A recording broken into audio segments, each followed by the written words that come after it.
शांत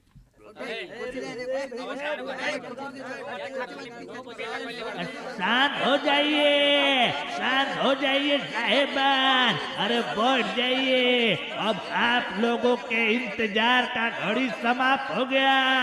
अब आप लोग के सामने सुपर हिट गाने के साथ आ रहे हैं सुपर कलाकार छोटू छलिया, और उनके गाने पर नृत्य करने के लिए आ रही है हिंदुस्तान की सुपर हिट नृत्यांगना मिस छमिया।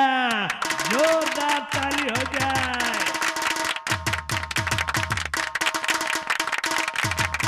नमस्कार नमस्कार नमस्कार। आप लोग को छमिया का प्यार भरा नमस्कार। पहले ये बताइए, इतनी देर से कहाँ थी आप? मैं कर रही थी छोटू छलिया का इंतजार, जिससे मैं करती हूँ दिल से प्यार। हाय हाय हाय।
जब छाव से चले लू, जब छाव से चले लू, जब छाव से और कुछ देख ली रहस लइका दाव में, रहस लइका दाव में, रहस लइका दाव में।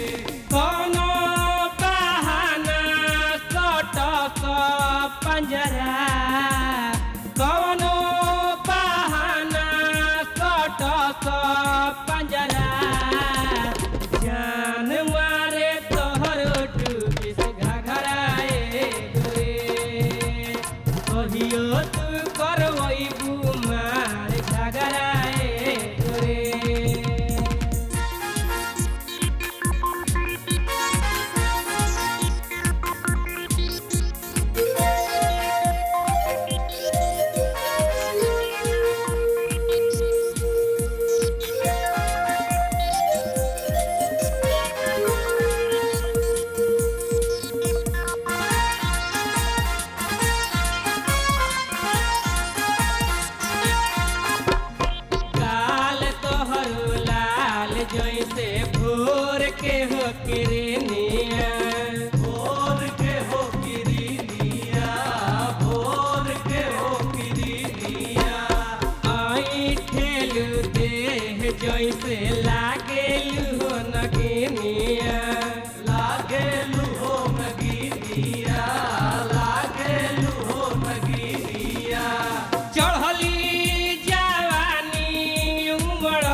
टूपिस घघराए गोरे कहियो तू करवैबू